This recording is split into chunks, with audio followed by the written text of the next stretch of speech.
Thank God for this time that we're here to worship God together.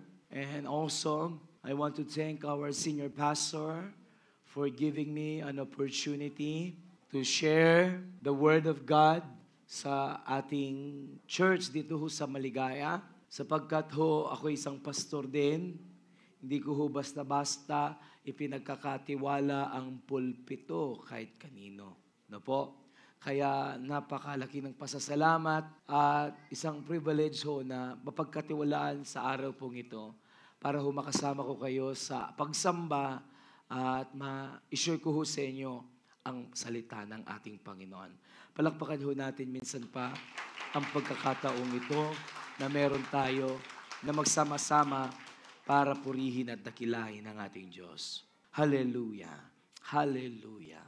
Sa mga nakaraang araw, alam naman po natin na ang mga pastor natin ay nakapunta ho kami sa South Korea by God's grace at nasaksihan ho namin at na-experience namin ang kakaibang panalangin ng mga kapatid nating nandoon at ibang klase ang prayer life nila. Ibang klase ang prayer life nila. I thought na okay na yung prayer natin maging personal prayer. Pero nung nandun po kami, personally, napakalayo ng prayer life nila sa prayer life ko.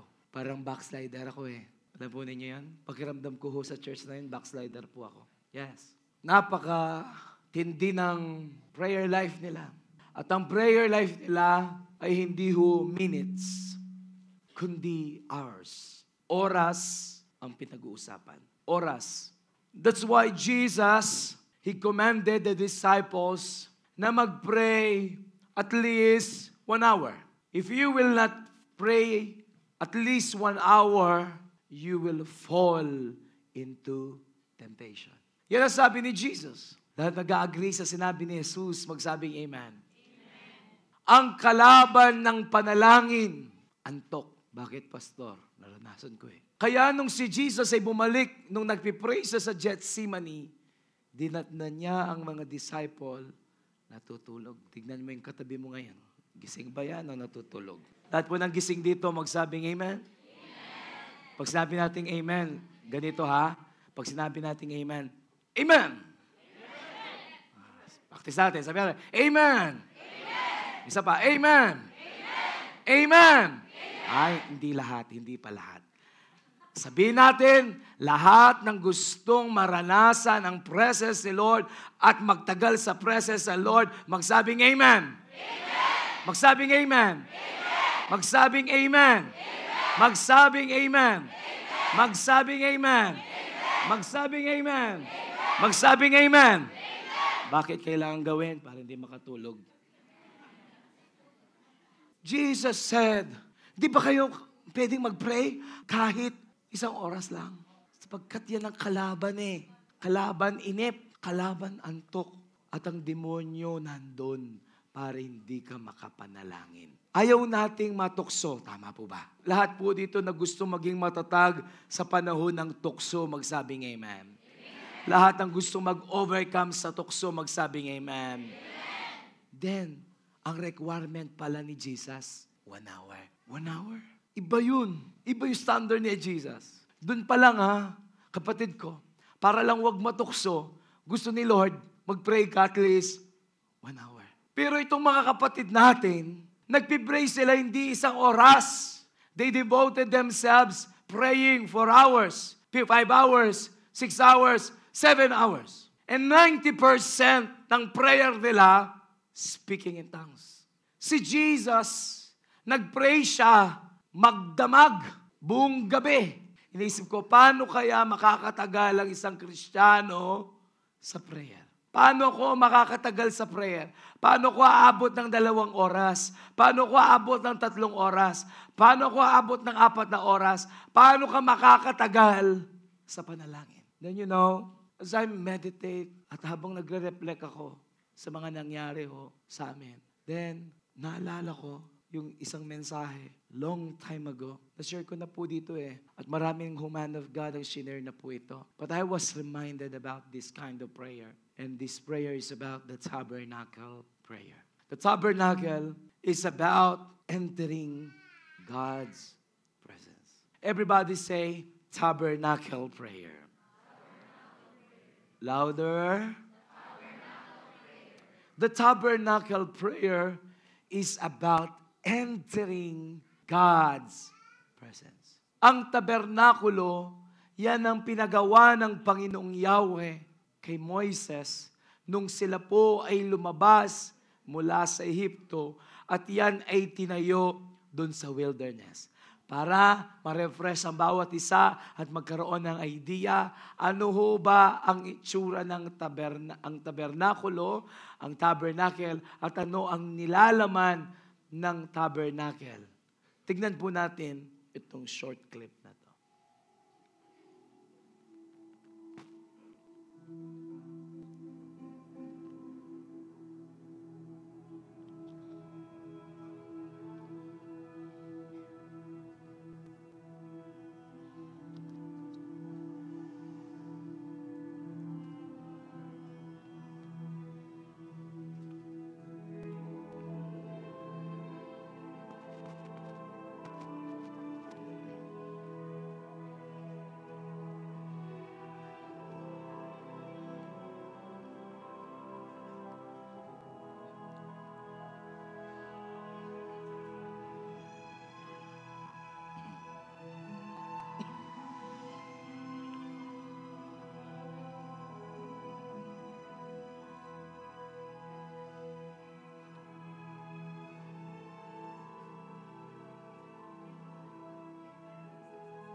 The tabernacle is about entering God's presence.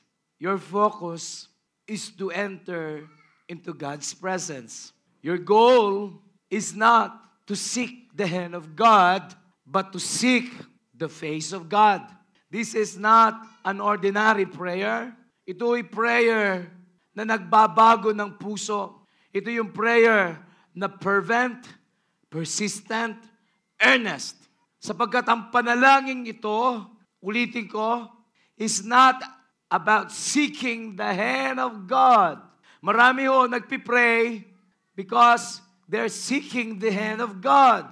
They're seeking for healing, walang masama, provision, protection, yung mga prayer requests, tinataas nila. They're seeking the hand of God, the provision of God. But the tabernacle prayer is not just about the hand of God. Your goal is to seek the face of God. Exodus chapter 25, verse 8 to 9. Our great God Yahweh, He said to Moses and to the people of Israel, "Then have them make a sanctuary for me, and I will dwell among them." God commanded to make a sanctuary for Him. Everybody say sanctuary. So sabi ni Lord, make a sanctuary for me, and I will dwell among them. So God desires to dwell among His people. Imagine the great God, Yahweh, He is in heaven. Pero now, sabi ni Lord, gumawa kayo ng sanctuary so that I can dwell. Sapagkat yun ang nais ng Panginoon. Yun ang gusto ng Diyos, to dwell among His people. Para alam ng sambahayang Israel, kasama nila ang Panginoong Yahweh. Na kahit nasa gitna sila ng disyerto, kasama nila ang Panginoong Yahweh. Yun po ang tabernacle. Nakita natin, doon nananahan ang kalwalatian ng ating Panginoon. At sa tabernacle, meron ho siyang tatlong parte. Yung una, tinatawag po nating outer court, nandun lang ang mga tao. At meron tinatawag na inner court, doon nagsiserve ang mga priests at merong tinatawag na Holy of Holies na nandoon ang Ark of the Covenant. Ulitin ko, ang tabernacle, 3 partition siya. Merong outer court, hanggang dun lang ang mga tao. Merong holy place o tinatawag na inner court. Nandoon nagsiserve ang mga priests. At merong tinatawag na most holy place or Holy of Holies na nandoon ang Ark of the Covenant at merong isang pari lang o punong pare na nakakapasok lang doon once a year. Are you listening? Are you listening? Lahat nakikinig dito, say amen. Pakinggan niyo po mabuti ito because it will transform your life, your prayer life, kung maintindihan mo lang itong mga mensaheng ito. So yan ang tabernacle na pinagawa ni Lord literally. Yun ang picture ng tabernacle at yun ang naging itsura din ng temple na binild ni Solomon. Then, the temple of Solomon na wala, nasira, at nirebuild yan nung panahon ni Zerubbabel. And nung panahon po ni Emperor Nero, Emperor ba ang tawag? 65 AD, nasira yung templo. Diba? So nung nasira yung templo, hanggang ngayon na hindi na naitayo yan. Bakit? Sapagkat gustong sabihin at ipahatid ng Diyos sa bawat isa sa atin na tayo ang tabernakulo ng Panginoon. Na tayo ang templo ng ating Panginoon. Sabi ng 1 Corinthians chapter 3 verse 16 to 17, do you not know that you yourselves are God's temple and that God's Spirit lives in you? So we are now the temple of the Holy Spirit. 2 Corinthians chapter 6 verse 16, for we are the temple of the living God. I will live with them and walk among them.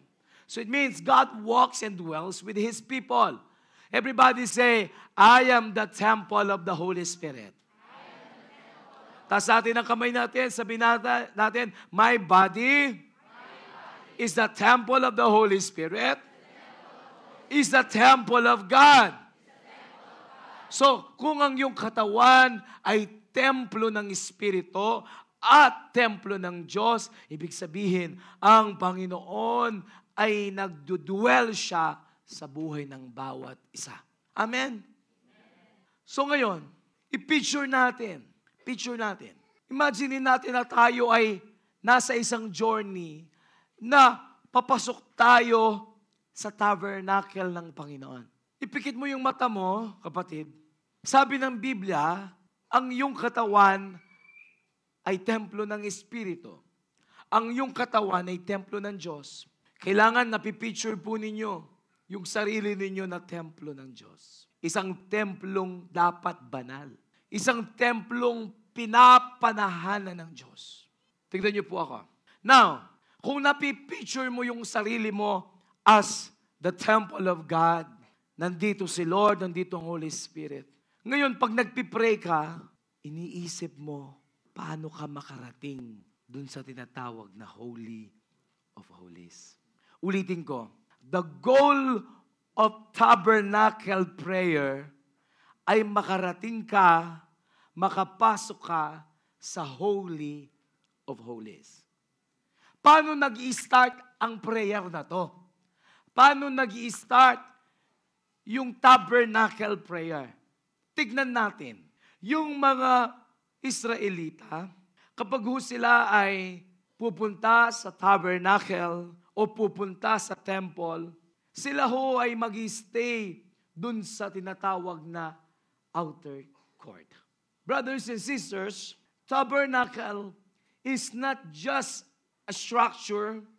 It is a divine pattern of prayer leading us from outer courts into the very presence of God. And one of the greatest privileges we have as God's children is the access to His presence. Kailangan nakalagay sa puso natin that prayer is not a ritual, it is a relationship. Everybody say prayer is relationship. hanggat hindi yan maibabaon sa puso mo, ang prayer magiging dry sa'yo. Prayer is not a ritual. Prayer is a relationship with God. Kaya marami ho nag-i-struggle sa prayer. Why? Because they don't know how to start. They don't know what to say. They don't know how to go deeper. But God gave Israel a divine pattern through the tabernacle prayer. Naging roadmap siya para lumalim ka. Naging roadmap siya para makapasok ka dun sa very presence of God, dun sa Holy of Holies.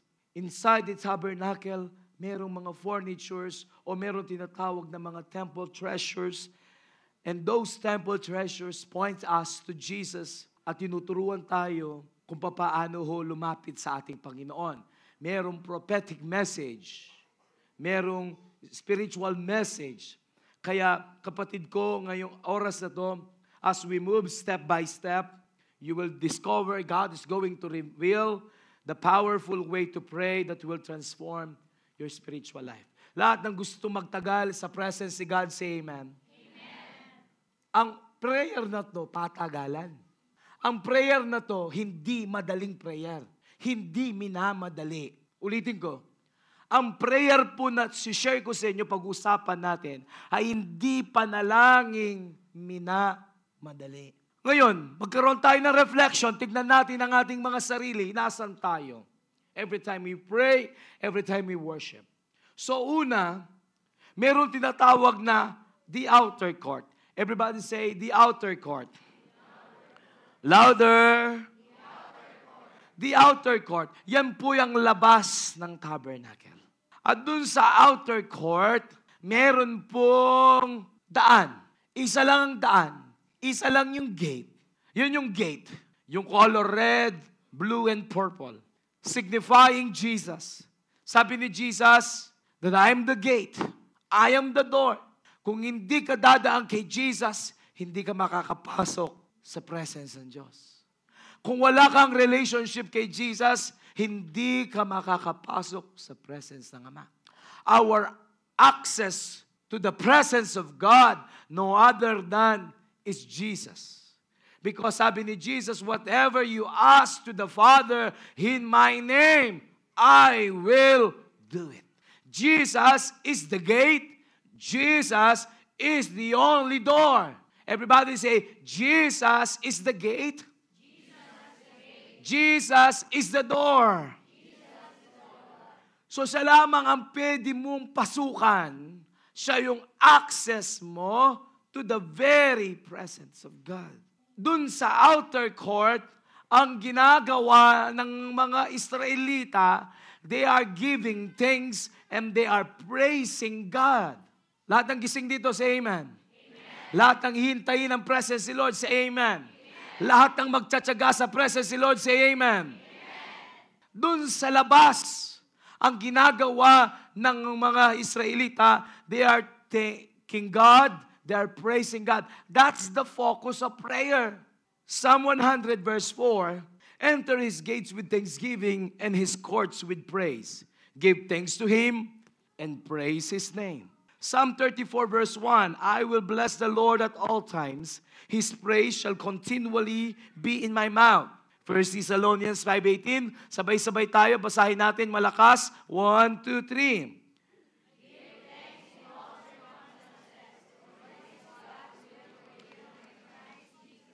Dun sa outer court, ang ginagawa, you are praising, you are giving thanks kay God.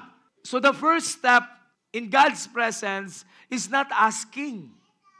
Ulitin ko ho. Yung first step sa presence of God, if you want to grow, if your goal is the face of God. Are you listening? Are you listening?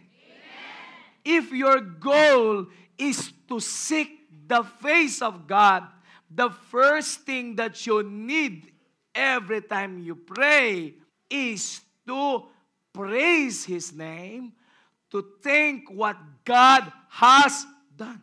Because gratitude is the gateway to glory.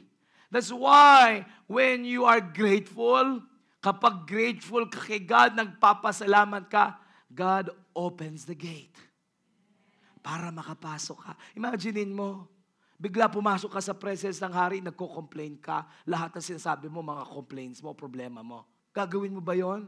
No. How much more sa King of Kings, sa Lord of Lords. Sigurado pag pumasok ka sa presence niya, one thing that you need to do, you will honor Him, you will respect Him, you will thank Him. Amen. Amen. Amen. Suddenly, yung focus ng prayer mo, hindi na yung problem, kundi yung kapangyarihan ng Panginoon. Amen? Because when you thank Him, you remind yourselves that He has been faithful before and He will be faithful again. Amen? Praising is about declaring what God has done. That's why, pag mag-start ka sa prayer, ang gagawin mo, as if nandun ka sa labas ng outer court, labas ng tabernacle, nakataas ang kamay mo, sasabi mo, God, I thank you. I praise your name. Lord, thank you for my family. Thank you for protecting me. Thank you for the privilege, oh God, once again, nakakatayo ako, Panginoon, para makapag-pray ako. Salamat po sa lahat ng blessing. Salamat po sa mga problems. Salamat po sa mga provision ninyo, pagsusustain nyo sa akin. I give you praise, oh God. Salamat, Lord God, in all circumstances, give thanks. Now, after you give thanks, praising pa lang yun, giving thanks. Nasa labas ka pa. Akala ng iba, puspus ka na. Kaya yung iba, aalis na agad eh. Tignan natin mamaya kung matatapos nyo yung benediction na nandyan pa kayo. Amen po ha? Sana ho, tinatapos natin. Hindi ho yung let us all stay. Ay, tapos na, alis na. That's very wrong. You miss a lot. You miss a lot. Tignan mo yung sarili natin. Yung palang pasasalamat at pagpupuri, dun sa picture ng tabernacle, nasa labas ka pa lang. Hindi ka pa pala nakapasok. Yung iba umuwi na. Kaya hindi nababago puso eh. Pasinin po ninyo. Hindi nababago puso natin. Kasi hindi tayo makatagal. Pero dito, lahat ng gustong matransform at mabago ang kanyang prayer life, magsabing amen. Ang gagawin mo, explore mo siya. You will go deeper. You will wait. You will wait. You will wait. Kaya dito ho, kailangan ng picture. Ini-imagine mo yung sarili mo na pumapasok ka sa tabernacle. Now, tignan niyo mabuti. After thanking God and praising His name, ngayon papasok ka na. Pagpasok mo, ang unang madadatnan mo, ang tinatawag na the brazen altar. The brazen altar, dito ho inilalagay ang mga offerings ng mga Israelita. Pag mahirap ka, ang ibibigay mo, isang pair ng kalapati. Kapag medyo mayaman ka, ang ibibigay mo, lamb o mga medyo malalaking hayop. So yung pong the brazen altar, ito po yung altar of sacrifice. Dito ho inilalagay yung dugo at sinusunog ang taba ng mga handog. Pakilagay natin. So the brazen altar, everybody say the brazen altar. Leviticus chapter 17 verse 11. For the life of a creature is in the blood. It is the blood that makes atonement for one's life. So kapag nagkasala ang isang Israelita at hihingi ng tawad, magdadala ng handog at doon susunugin. So the brazen altar, it represents the redemption through the cross of Jesus. Isaiah 53 verse 5, He was pierced for our transgression, by His wounds we're healed. John 1:29, Behold the Lamb of God who takes away the sins of the world. Yung mga handog ng mga Israelita, handog na mula sa hayop, ang nagagawa lang nun, temporary cleansing, temporary forgiveness. But dito, yung blood na shined ni Jesus Christ, pinupurify niya ang ating mga kasalanan at meron tayong eternal forgiveness. 1 John 1:7, the blood of Jesus, His Son, purify us from all our sins. Hebrews 9:22, without the shedding of the blood, there is no forgiveness. Brothers and sisters, no one comes near to God without the blood. So, the brazen altar points us to the cross of Jesus.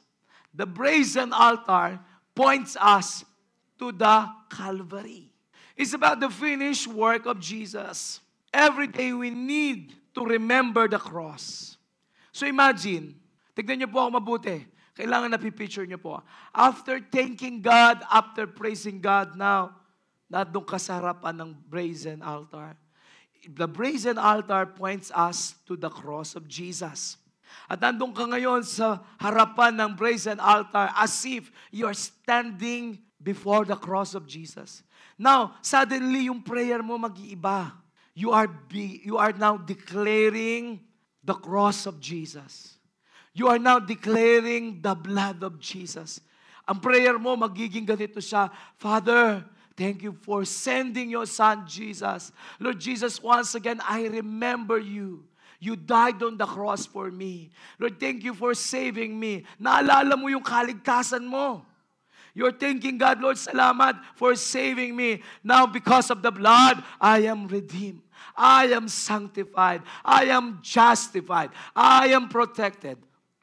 Now, God, let the blood of Jesus, Lord, flow from the top of my head to the soles of my feet. You are now starting pleading the blood of Jesus over your life, pleading the blood of Jesus over your family, pleading the blood of Jesus over the church. Hindi ka pwedeng dumiretso sa presence ni God kung hindi ka dadaan sa dugo ni Jesus. Kaya ho sa prayer natin, hindi ho pwede na hindi tayo dumaan sa cross ng Calvary. Hindi pwedeng hindi natin invoke, i-plead ang blood ni Jesus. We need to thank Jesus for our forgiveness, for our healing. Imagine, dun pa lang sa brazen altar,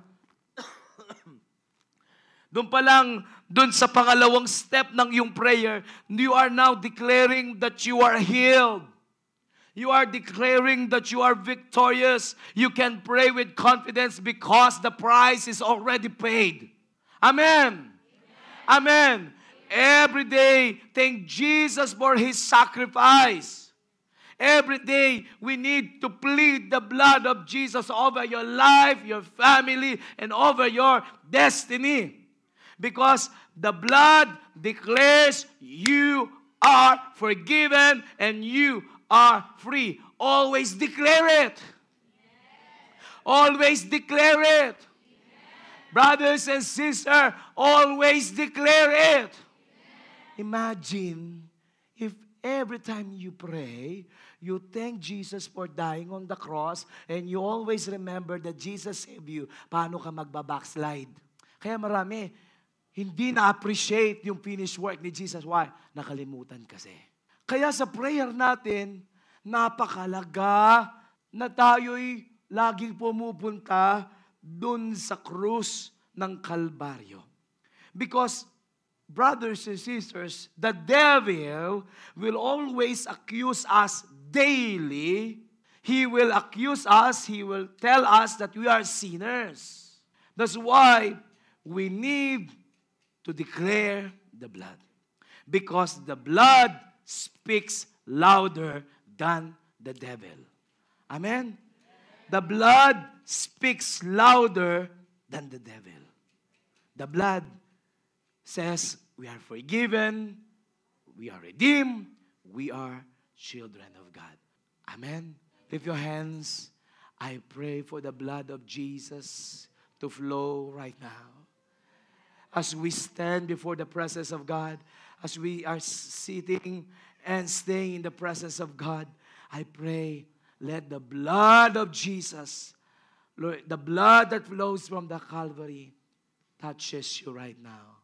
From the top of your head and to the soles of your feet, every part of your being, let the blood of Jesus flow, flow, flow, flow, flow, flow, flow, flow.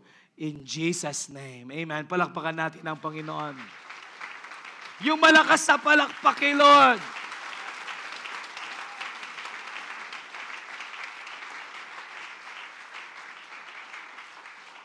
Yung blood ng mga hayop, temporary forgiveness, but the blood that you are invoking, the blood that you are declaring, ang epekto nun, eternal forgiveness. Amen. Palakpakan natin ang Panginoon. Kailangan nakabaon yun sa prayer mo.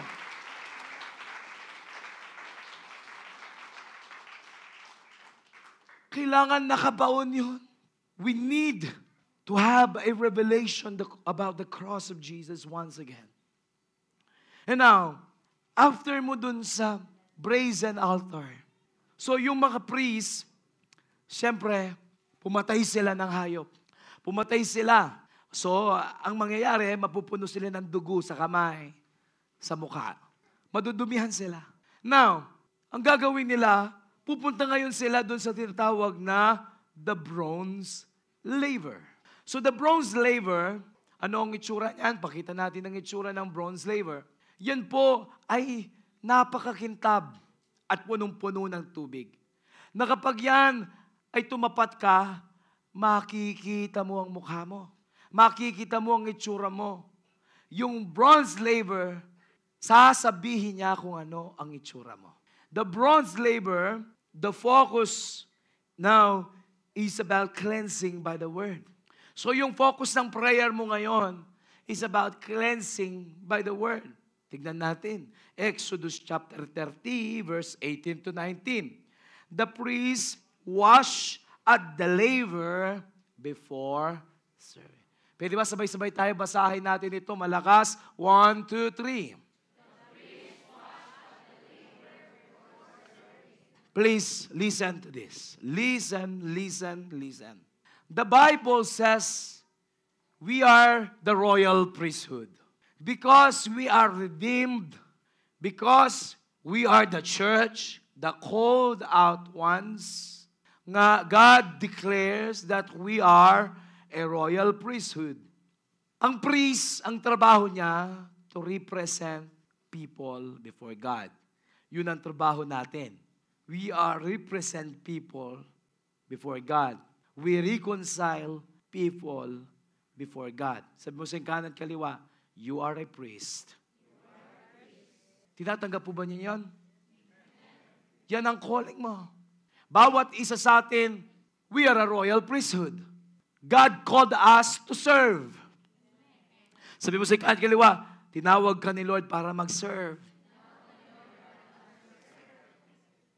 Deklara natin, yung merong pagnanasa, tinawag ako ng Diyos para maglingkod. Yung may apoy, tinawag ako ng Diyos para maglingkod. Now, especially the servants of God, look at this verse. The priest wash at the laver before serving. You cannot serve kung hindi ka naglilinis. Kailangan ng paglilinis bago magsiserve. Psalm 119 verse 9, how can a young man keep his way pure by guarding it according to your word? According to your word. The word of God, yan ang nagsasanctify, yan ang naglilinis sa ating mga kasalanan o ang ating mga budhi. Sabi ni Jesus, John 15:3, you already clean because of the word I have spoken to you. Ephesians 5:26, to make the church holy, cleansing her by the washing with water through the word. Dun sa brazen altar, dun sa cross ng Calvary, because of the blood of Jesus, tayo forgiven. Amen? Lahat ng forgiven, say amen. But after forgiveness, we need cleansing. Sabihin natin lahat, after forgiveness, lahat. After forgiveness, lahat ng gusto ng Word of God, say amen. Sabihin natin, bawat isa, after forgiveness, we need cleansing. Because forgiveness washes our records, washes our wrongdoings. But the Word of God washes our hearts. Amen. So let the Word of God wash our thoughts, our attitudes, and our desires. Every day, let the Scriptures search your heart. Purify your thoughts. Doon mangyayari yung sinasabi ng Scriptures that the Word of God is sharp than any double-edged sword. It exposes the hearts of people. So kapag ikaw nagpipray ka, after you ask God for forgiveness now, you reflect. Tinitignan mo ang Biblia. You allow the Scriptures to correct you. Alam po ninyo, alam na alam mo ang Biblia totoo sa'yo pag ang salita ng Diyos ay pumapasok sa puso mo. Ini-expose ng Biblia kung sino ka. Kung gusto mo makita ang iyong pagkatao, ito ang salamin. Ito ang salamin. Are you listening? Amen. Are you listening? Amen. Ito ang salamin. Ito ang maglilinis sa ating kaisipan, magbabago ng ating mga desires, magbabago ng ating mga attitude. Allow the Word of God to renew our mind. Before we minister, before we serve, we must be washed. And the Word of God is our daily bath. Amen. Amen. Bago tayo pumunta sa anumang paglilingkod, mahalaga ng Biblia, ang salita ng Diyos ang maglinis. Alam natin kung ano ang motibo natin. Iaalay natin ang sarili natin sa salita po ng ating Panginoon. Amen. Palakpakan natin ang Diyos. Try to imagine, from outer court, pumasok ka, you acknowledge the cross, you plead for the blood, and now, nagkaroon ng reflection, you allow the Word of God to correct you, you allow the Word of God to expose what is in your heart, and you wash, you wash yourself through the Word of God. Nasaan ka ngayon? Nasaan ka? Nasaan ka? Nasaan ka po? Doon sa picture ng tabernacle, nasaan ka? Yeah. Anong part? Nasa outer court ka pa eh. Wala ka pa man sa loob. Do you understand? Wala ka pa doon sa pagsiserve. So imagine, you're spending time. Hindi mo na mamalayan, papalapit ka na ng papalapit. Nagtatagal ka na. Now, because persistent ka, because earnest ka, desirous ka, your goal is not to seek the hand of God, but your goal is to seek the face of God. Now, you will not give up. Now you will enter into the inner court or the holy place. So try to imagine, pagpasok mo dun sa loob ng tabernakulo, madilim dun. At isa lang ang nagbibigay liwanag, walang iba kundi ang the golden lampstand. Pagpasok mo doon, yun ang unang bubungad sa'yo, is the golden lampstand. Everybody say, the golden lampstand. Louder, the golden lampstand. So ano yung golden lampstand? Yan ba ay ano lang sa simbahan? Hindi. May meaning ang bawat treasure inside the tabernacle, inside the temple.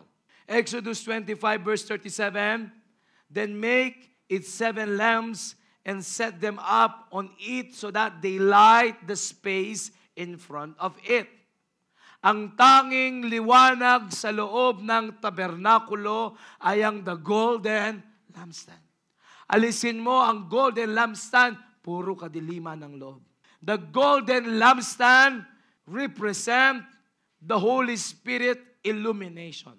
Now, your prayer, yung focus mo na ngayon is about the Holy Spirit. You now acknowledging the work of the Spirit sa buhay mo. Kaya, nung itinatayo ni Zerubbabel yung nasirang templo, anong sabi ng Panginoong Yahweh kay Zerubbabel? Not by might, nor by power, but by my Spirit, says the Lord Almighty. What is the significance of the lampstand in the Bible? Pastor, pang Old Testament lang yan. Bigyan ko kayo ng bersikulo na hindi lang pang New Testament, kundi pang Revelation. Revelation chapter 1 verse 20. This is the meaning of the mystery of the 7 stars you saw in the right hand and the 7 gold lampstand. The 7 stars are the angels of the 7 churches. And the 7 lampstands are the 7 churches. The 7 golden lampstand represent the church. Church yon. Ngayon, yung apoy dun sa lampstand, sino yun? Revelation chapter 4, verse 5. Out from the throne came flashes of lightning and rumblings and peals of thunders. And in front of the throne, ano sabi ng scriptures? 7 blazing torches burn, which are the 7 spirits of God, or the 7-fold Holy Spirit. The lampstand represents the church. And the fire dun sa golden lampstand is the Holy Spirit, or the 7 spirits of God. Ilan ang Holy Spirit? Ilan ang Holy Spirit? Ilan ang Holy Spirit? Naku, narinig ko 7. Baka paglabas nyo dito, ang turo ni Pastor Jay sa amin, 7 na ho ang Holy Spirit. Ilan ang Holy Spirit? O sabi dito, 7 spirits eh. The 7 spirits of God, which are the 7-fold Holy Spirit. For example, meron akong isang papel ha. Ifo-fold ko siya ng 7. Tapos, pag hinila ko ulit, ilang papel? Ilang fold? 7. The number 7 represent the fullness, completeness, the perfect ministry of the Holy Spirit. When I say the 7 spirits, it's not literally 7 ang Holy Spirit, kundi yung the 7-fold ministry of the Holy Spirit. Ano ho ba ang 7-fold ministry ng Holy Spirit na binabanggit niya sa Revelation 4:5 para sa church? Isaiah chapter 11 verse 2, and the Spirit of the Lord will rest on him.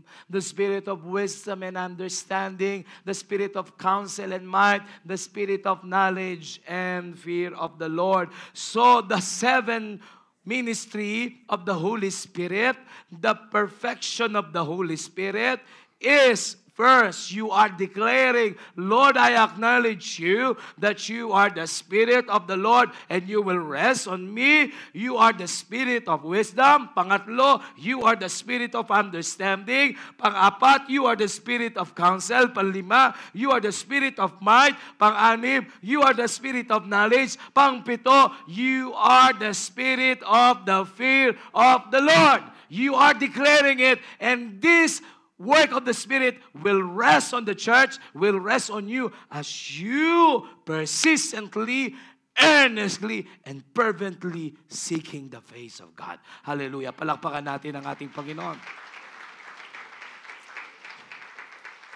Inside the holy place, the lampstand burned continually. It is the light of the Holy Spirit. We cannot walk into the very presence of God without the Spirit's light. Because the Spirit guides us into all truth. Without Him, our prayer is dry. Without Him, our prayer will die. But with the Holy Spirit, our prayer becomes fire. Becomes fire. Hallelujah. Hallelujah. Brothers and sisters, He is the oil. He is the fire. A lamp without oil cannot burn. A Christian without the Holy Spirit, you cannot shine. That's why the Lord commanded, kung mananatiling lukewarm, mananatiling disobedient, darating si Lord, aalisin niya ang 7 ilawang ginto. We need to acknowledge the Holy Spirit works sa buhay ng bawat isa sa atin. Every day, pag ikaw ay nagpipray kay God mula sa outer court, praising and thanking Him. Now, nandun ka dun sa brazen altar, you are acknowledging the finished work of Jesus.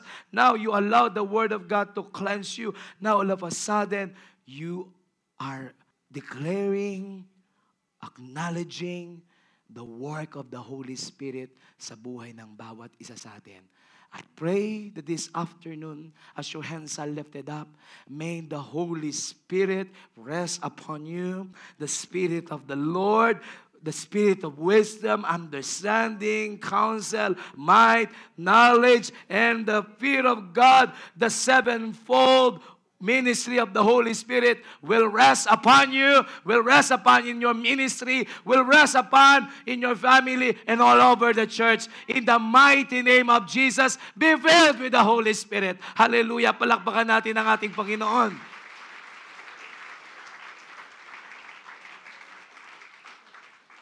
That is the 7 gold lampstand. And now, mag-taste ka pa ng konti. Dun sa katabi niya, nandun ang tinatawag na the table of showbread.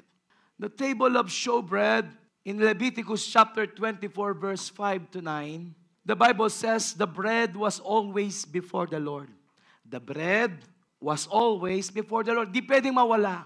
Yung tinapay nandun palagi sa harapan ng Diyos. So the table of showbread, itong sinisignify nito sa ating tabernacle prayer, kapag ikaw ay dumadaan at papasok sa presence ni God, ang magiging focus ng prayer mo is the Word and your communion with God.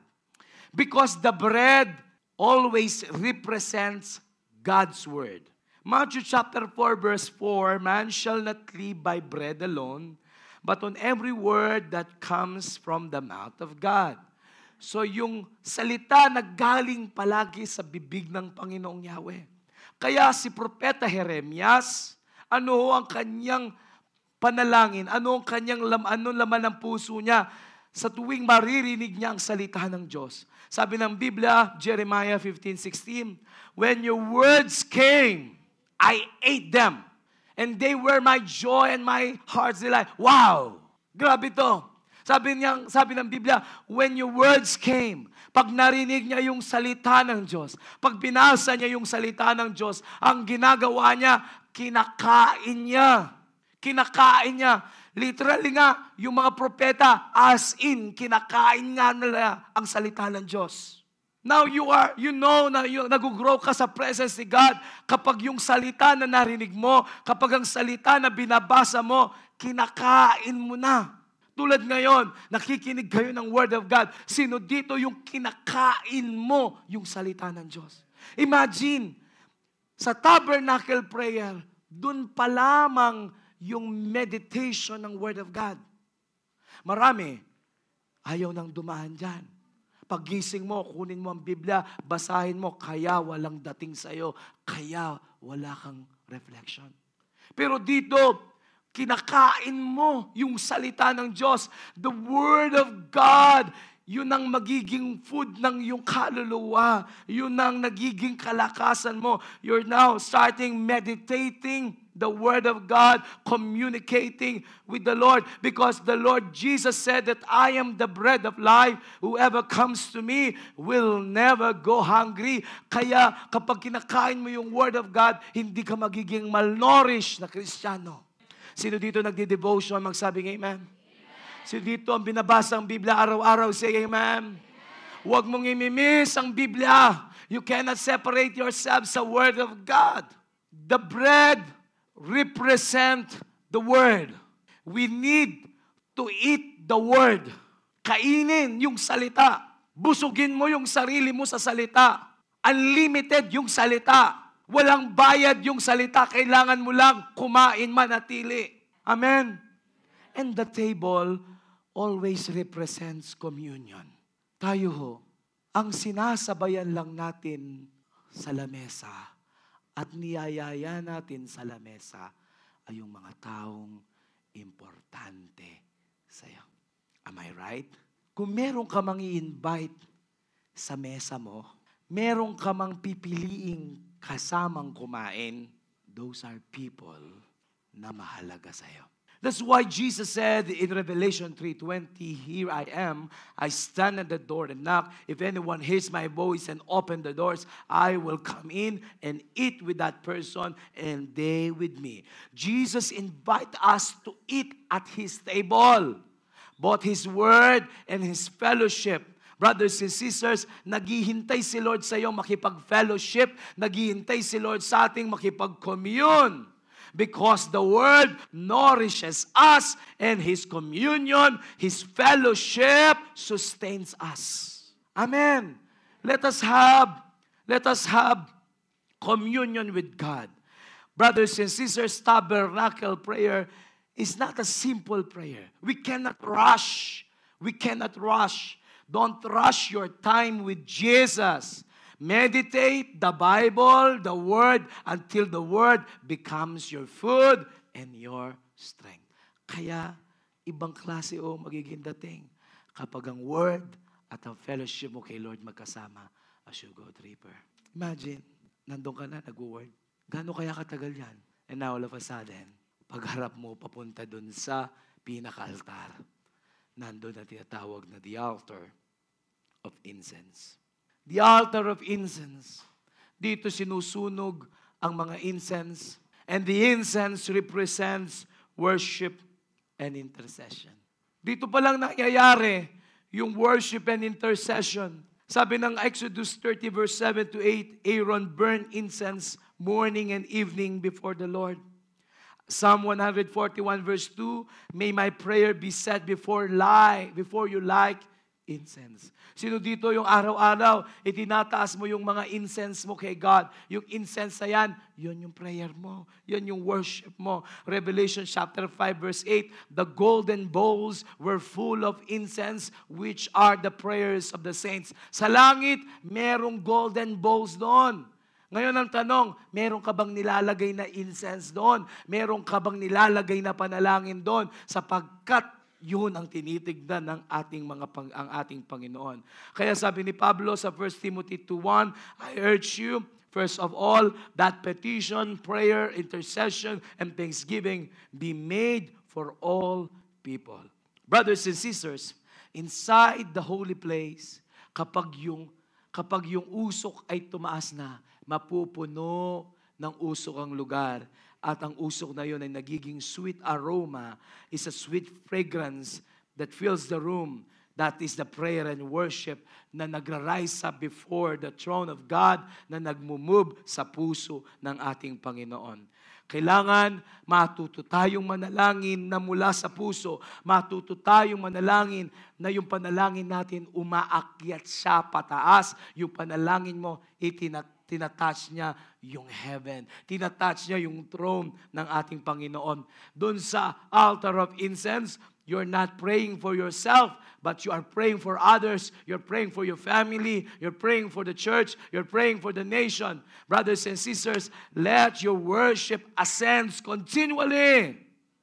Fill the golden bowl with incense. Huwag kang titigil manalangin at darating ang araw, pag napuno na ang golden bowl na yan, ibubuhos ng Panginoon ang mga kasagutan sa ating mga panalangin. Palakpakan natin ang ating Panginoon Diyos.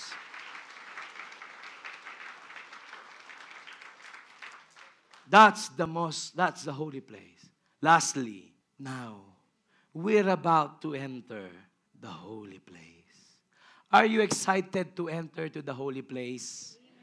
Are you excited to experience the very presence of God? The Holy of Holies, or the most holy place. The focus of your prayer is about intimacy to the presence of God. Exodus 26:33 to 34, the veil separated the most holy place. Ang tanging nakahiwalay ay ang most holy place. Ang tanging lugar ay hindi pwedeng pasukan ni numan, walang iba kundi ang most holy place. Ang pinakasagradong lugar sa lahat ng lugar ay ang most holy place. Ang pinakamamatay na lugar ay ang most holy place. Kaya sa most holy place, isang pari lang ang pwedeng pumasok, is the high priest. Each year, tinatawag na Yom Kippur, Day of Atonement, para humingi ng tawad sa kasalanan ng Israel at mag-declare ng blood, maglagay ng blood sa mercy seat. At kapag ang pari, pumasok siyang may kasalanan, ang mangyayari sa kanya, mamamatay siya sa loob ng most holy place. Kaya ang mga kasamahan niyang pari, ang ginagawa, nilalagyan ng tali ang kanyang paa para kung sakaling mamatay, hihilahin na lang. Meron pang ang bell yun para kung sakaling maglalakad, naririnig, buhay pa. Pero pag wala ng bell, patay na siya. Ibig sabihin, pumasok siyang may kasalanan, hihilahin. Hindi biro. So that's why the most holy place, separated siya. Nakahiwalay siya sa tao. Nakahiwalay siya sa mga Israelita. Brothers and sisters, the presence of God, the very throne of God, nakaseparated yan sa buhay natin. Hiwalay yan sa atin. No one can enter to the very presence of God. But thank Jesus.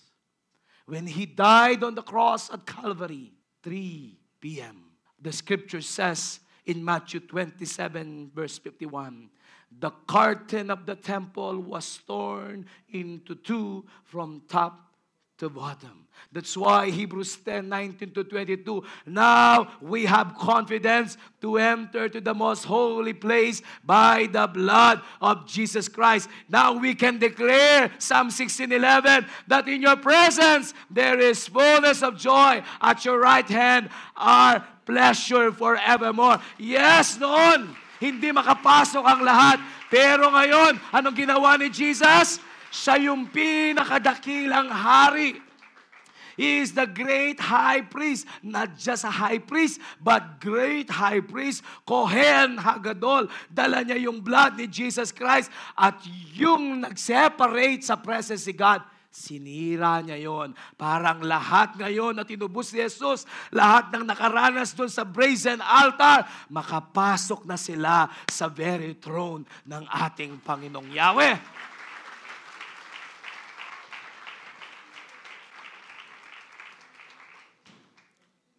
Wow! Beyond that veil was the Ark of the Covenant, the place of God's glory. And thank you for Jesus who died for us. That veil was torn from top to bottom. From top to bottom. Everybody say, top to bottom. Louder. Louder.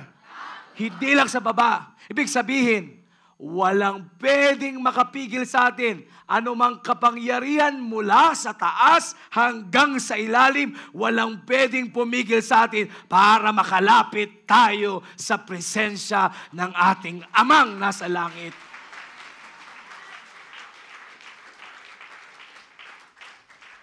Intimacy with God is now our inheritance. Now we can dwell into the glorious presence of God. But brothers and sisters, do not rush our prayer. We need to stay. We need to wait. Our goal is not just answered requests, but our goal is God Himself. We do not just pray, we dwell. I repeat, tabernacle prayer is not just about praying, it's about dwelling. We do not just talk, we listen to God. We experience the fullness of joy, and we experience the pleasure in His presence. Wow! Pagpasok mo dun sa Holy of Holies, di ba? Ano ang bubong ng tabernacle? Tent lang siya Tela lang yun, di ba? Tela lang yun. Tela lang. Hindi lahat makapasok doon Hindi naman lahat nakakapasok doon. Kaya alam po ba ninyo, yung mga Hudyo, meron silang prayer shawl. Yung prayer shawl na yon, sinusuot nila dun sa labas ng tabernacle. Because that prayer shawl represents that tent. As if nasa loob sila ng tent. Inside the tent, dun mo lang masasabi talaga ang Psalm 91. Ang Psalm 91, na lagi nating pinagpipray, lagi kong dinideclare sa buhay ko, this is the Psalm of Moses. Ang nagsulat nito si Moises. Ano sabi? He that dwelleth in the secret place of the Most High shall abide under the shadow of the Almighty. I will say of the Lord, He is my refuge and my fortress, my God, in Him. You know, every time we declare it, but there come a point I understood. You can only say, the Lord is my refuge. You can only say, the Lord is my fortress. You can only say, my God, in Him will I trust, if you are inside the most holy place.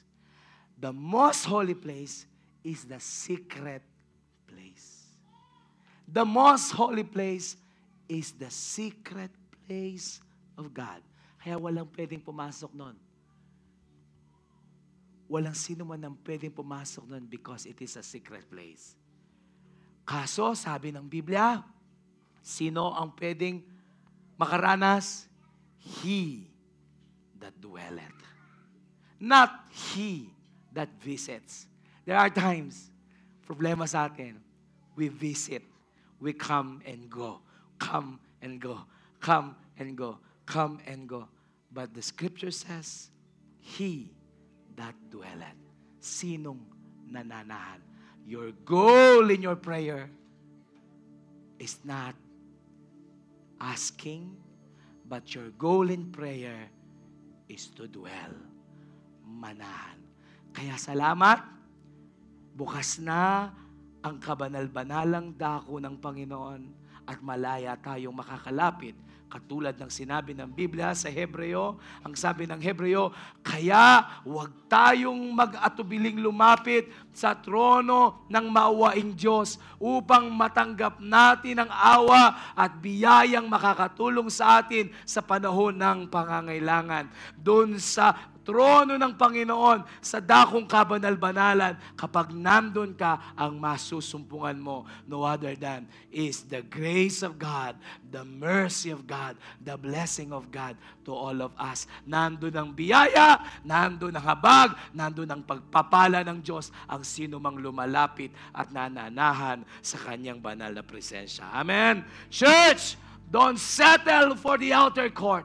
Akala natin okay na tayo. Kapag nagpuri, nagpasalamat tayo, lahat ginawa na natin, iniisip natin, okay na yon. Nag-spend na tayo ng oras, pero hindi mo alam, nasa labas ka pa, hindi ka pa nakapasok. Kailangan ang ating pagnanasa ay hindi sa outer court, hindi lang sa holy place, kundi ang desire ng puso natin. We want to go inside the most holy place, to enter into the very presence of God, to experience the very presence of God para ma-transform ang mga buhay natin. At totoong mangyari sa atin ng Psalm 91. Brothers and sisters, the King of Kings is waiting for you. Nakaupo siya sa trono ng kanyang kaluwalhatian sa langit. The heavenly tabernacle in heaven is waiting for us.